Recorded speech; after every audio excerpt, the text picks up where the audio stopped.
here we are, Friday evenings in the barn, and I've been digging through a few things once again, believe it or not. I found some old, I want to say they're walnut ridge-cut reeds. Now, walnut was I think walnut was the first person to design and come out with one of these reeds, and I remember Jack Walnut outside one of the competition areas, and he was selling reeds out the back of his van, and you came up and told him what strength, and he was standing there just, it was amazing for me. I was like 13 or 14 years old, and he's just standing there fixing the reeds and handing it to you, and it was great, you know, first time I've ever seen anybody do that. So that was good. It's going to focus in there, is it? Never get in that.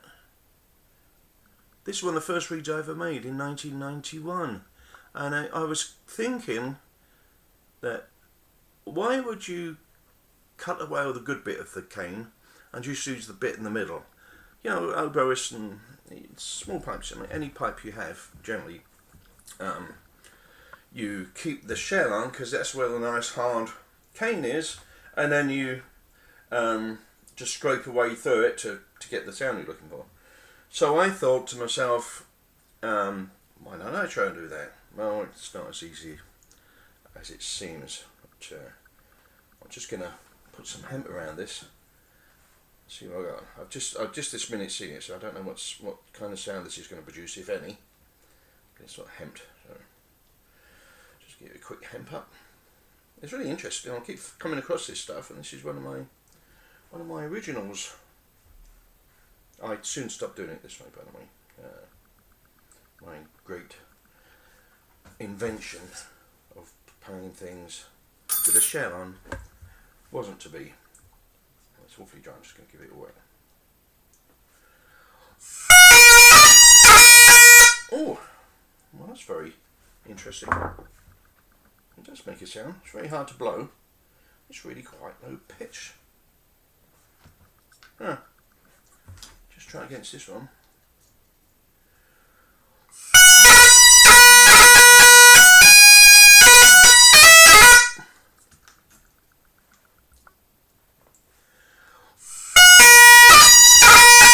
That's quite a lot lower pitched, which is interesting. I guess the blades are a little bit. So I might have a much longer stay, but I'm going to have to cut this one up and have a look at it. Just give me one moment. I've still got a couple of others here for, you know, posterity and all that sort of stuff. But this is all very interesting. Find out what you did wrong, what you did right when you first started playing. Try to get the rest of that hemp up there. Yeah. Right. Oh, this is a copper staple, which I used to use.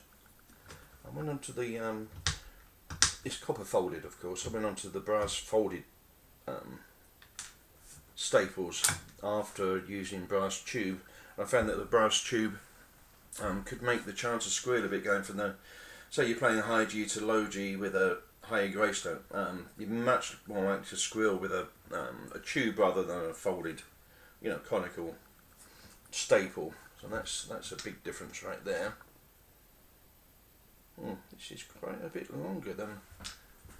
Oh, it's interesting. We just find one of my. Here's one of my staples that I used today. And I don't know if you can see that. There's quite a bit of difference in the length of that. I'm holding them both at the same length at the bottom.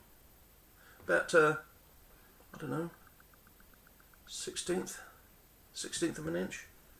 So that must be an inch, because this is just 16th under.